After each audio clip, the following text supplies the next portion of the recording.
Welcome to American Dream, Latin Souls. I'm Daniel Ortiz, and today my guest is entrepreneur Luis Briones. Luis, thank you for joining us today. Absolutely, happy to be here. Luis, I'm really excited to have you on the program, and it's been a while to get you on the program. I know you're a busy guy, and you're doing some fantastic things. And the reason I'm so excited about having you in particular is because in your particular business, if you were doing this a few years ago, certainly 5-10 years ago, you'd be gone to jail. I'd be in prison, yes. You'd be in prison, but now you're taking an industry that's a multi-billion-dollar industry. I don't even know what the numbers are. We're going to ask you about that, but it's got to be multi-billion-dollar industry. Multi-billion dollars, yes. And it's exciting to see a Latino at the forefront of that. You are the co-founder of Minerva Canna Group, Inc. That's right. Which is in the business of medical marijuana. Correct. All right, so we want to hear that story. Before we get into your story, Luis, tell us, what is your American dream and what does it mean to you? Ooh, that's a good question. You know, the dream has changed, definitely, as I've gotten older, as my life has changed. I wasn't one of those kids that knew that he wanted to be a doctor or a fireman. I was kind of clueless for a long time. And I guess when I went to college, that's when I first became aware of any kind of dream, and that was to get a job with a major advertising agency in a major market. So I think that was my first kind of American dream, just to be in a professional environment, doing some good work and working for some good clients. And you fast forward many years, and my dream was to own my own business, to be more in control of my life, my own time, my own destiny. And right now, definitely my dream is to be able to live my life the way I want to live it, to not have to worry so much about what happens tomorrow. Core value of entrepreneurs is freedom. Yeah. And that includes financial freedom and the ability to work with whomever and whenever you want. So absolutely. So you definitely fit the profile of an entrepreneur, because it's really about core values when it comes down to it, isn't it? It is. It's about, you know, it's about living your life the way you want to live it, as opposed to being in some sort of structure that sort of dictates your life. Mm-hmm. It's really being, taking control of your life and having the ability to change your life to fit your goals or your dreams. It almost seems, and I'm glad you mentioned that you really didn't have a dream per se growing up. I know when I grew up in the Hispanic community where we live, being a professional of some sort was the main goal. If you didn't come from a professional family, just to me, the dream when I was young was just having a car instead of a truck, and wearing a suit instead of jeans, and and there's nothing wrong with that blue collar type environment, but that was the vision. It was hazy, and what I'm hearing is that yours kind of evolved. And college is an awakening experience, isn't it? It is. Yeah. We go in thinking we're going to do one thing, and then a whole new world opens up, and you discover yourself. Absolutely. Through that experience. Absolutely. Right?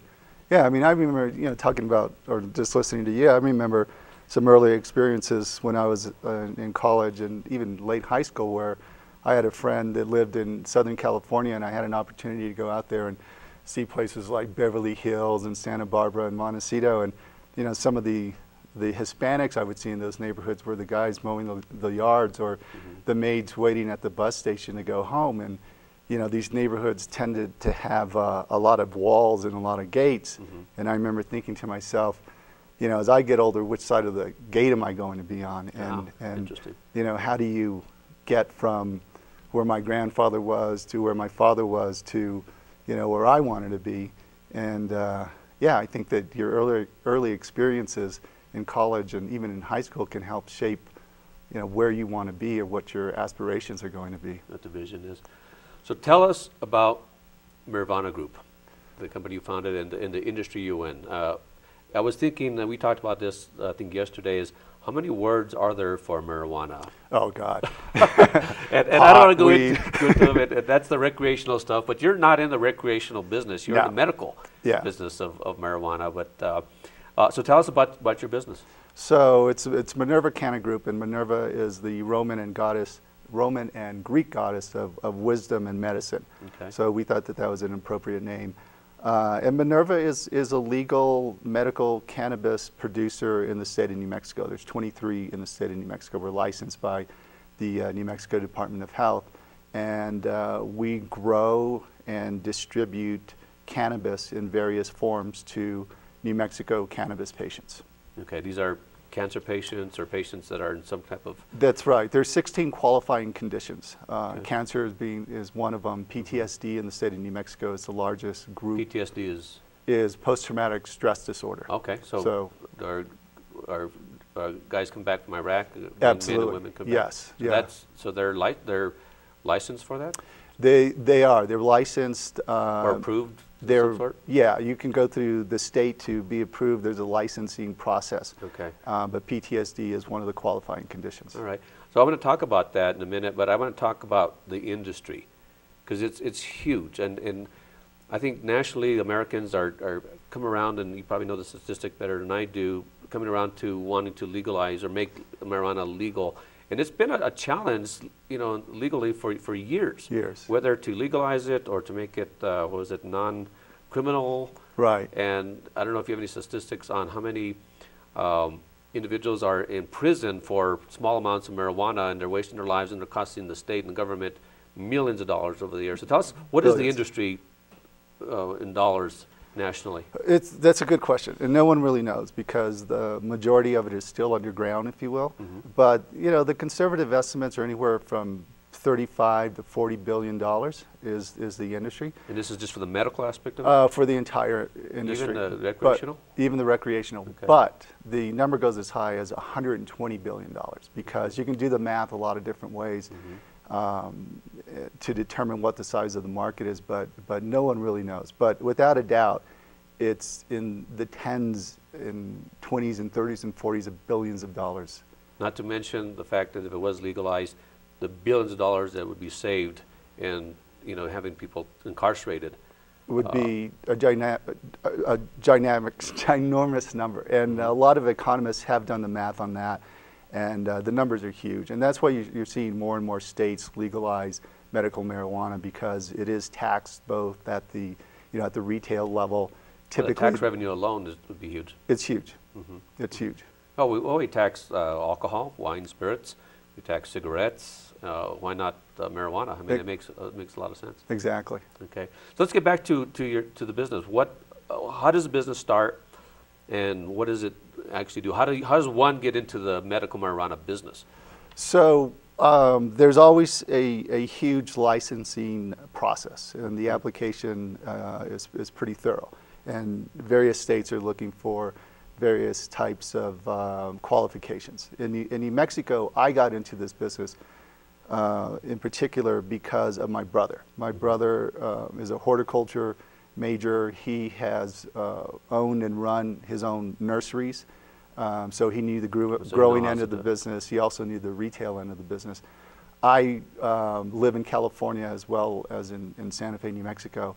And honestly, my brother called me one day and said, hey, medical marijuana is becoming legal in New Mexico. I'm thinking about submitting an application. Do you want to be an investor? Do you want to be a board member? And I said yes. It took a year for that application to be approved. And at the same time that application was approved, I was exiting an advertising agency, which I was a founder of in San Francisco, and I had the opportunity to work on Minerva Canna Group from a branding point of view, logo, website, and all that stuff.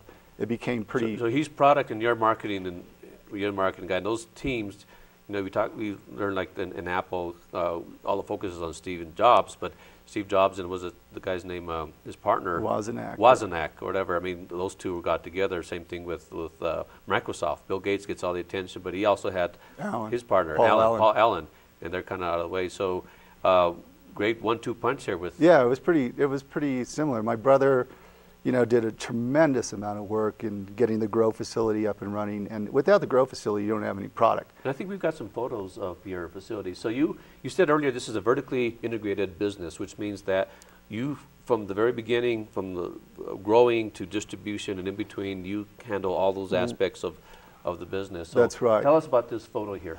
So this is one of the grow rooms. And we have a number of grow rooms, and those are plants that are in the vegetative state, so they move from one room to another as they mature through harvest. That's your brother? That is my brother. That's an old photo, and the room looks better these days. But yeah, that's an early on photo. Okay, and I guess he calibrates the temperature and everything, hydration, and the humidity levels, the oxygen, the heating, the air conditioning. Everything in that room is controlled by computers. It's state of the art. Is that right? Yeah, those are actually clones. So we take the mother plants and we clone them, and then from there they go into the various stages of maturity. Now is that the end product there? That is a bud. A bud, okay.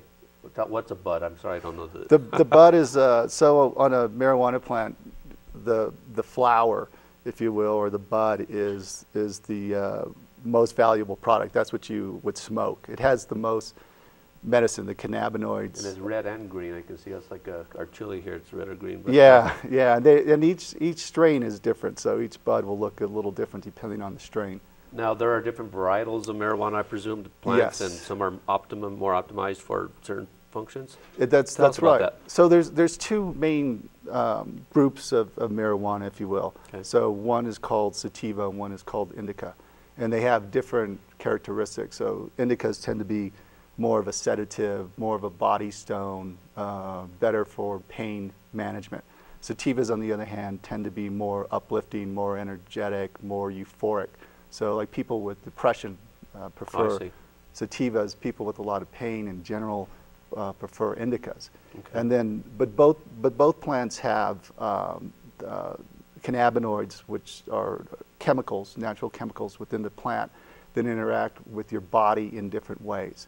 So, and do you grow both types? We grow both types, and then within the sativa strain or group and the indica group, we grow multiple strains. So a lot of different types of sativas, a lot of different types of indicas. And the method of distribution or consumption, I guess, varies, and I think we've got some photos. You mentioned something in our prep. Well, let's look at some of the photos. How do people consume the end product here? The number one consumption. What are we looking at there? These are vials? Yeah, you're looking at the dispensary, and those little jars up front are the different strains that are available that day. So does someone come up and they buy a little bottle? They can buy a little bottle. Typically, we package in bags that are heat sealed. In various amounts, a gram, an eighth, a quarter, or whatever. Yeah, so people come in and we have bud tenders that will interact with the patients and try to determine what strain is best for them. Okay. We test everything so we can tell you the THC levels, the CBD levels. So are your employees trained to know this? So they have to be, I mean, they're not medical doctors, obviously, but they have to be pretty up to speed on chemistry and biology and so forth. That's exactly right. Okay, what is this? That is actually a tincture. So to finish your question about how do people ingest or consume cannabis, they can smoke it, which is the most traditional way. Mm-hmm. But you can also create oils, and then the oils can be used for almost virtually any type of edible, a brownie, a lemon bar, a pizza, ice cream. That's what I was referring to earlier, is you actually are making brownies. That's right. Right, and so, come on, we grew up in the 70s, 80s, and we all knew, maybe some of us did imbibe in these, what do they call, magic brownies, is that right? Magic brownies, yeah. And of course, Cheech and Chong made that famous. So, but it's coming legal. I mean, you actually have, I don't know, what do you call these brownies? We call them a brownie. the difference is Cheech and Chong, they were making these brownies in their own kitchen, and they weren't sure exactly what the outcome was going to be. We're a little different. We take the cannabis, we create an oil, we test the oil, we determine what's in it, THC levels, CBD levels, things like that. Okay. Then we have specific doses that we guarantee per brownie. So in other words, if we're selling a brownie that has 25 milligrams of THC, you're going to get 25 milligrams. It's not like Cheech and Chong where you may get 10 milligrams or 100 milligrams. Okay. So as a patient, you can better determine your dose based on the amount of THC or CBDs that's in a particular product. So this is an exact, I wouldn't say exact science, but it's a science. It's a science. Okay, all right, very good. So, I mean, that's really exciting, and I just hope that, and it eventually will, there's going to be, I think, nationally, how many states now have legalized marijuana, either in medical form or recreational? Of course, we know about Colorado, which is maybe an outlier, and maybe Oregon, I think. Yeah, Washington. So there's about 20 right now, and I think there's 20 states. 4 pending. legislation, including New York. So if So New is this York for medical only or for both? For both. Yeah, but if New York goes legal, it's probably going to be a game changer, just because of the amount of people in the state of New York and the influence that the state has. But the tide is changing. It's a bellwether state. I think New York, Florida, and California are bellwether. Wherever they go, the nation goes. Absolutely. How have your traditional Hispanic values played out in your career as an entrepreneur? And my brother's an entrepreneur. My sister's an entrepreneur. My father's an entrepreneur. He's come from a family of entrepreneurs. Yeah, so my brother has always been an entrepreneur. He's always done his own thing, and he's used to running businesses his own way. Me, on the other hand, I took a different route. I worked for companies, and I've worked for big clients, whether it's AT&T or Cadillac or Wells Fargo. So I've kind of seen a larger corporate environment and how they're structured and how they run.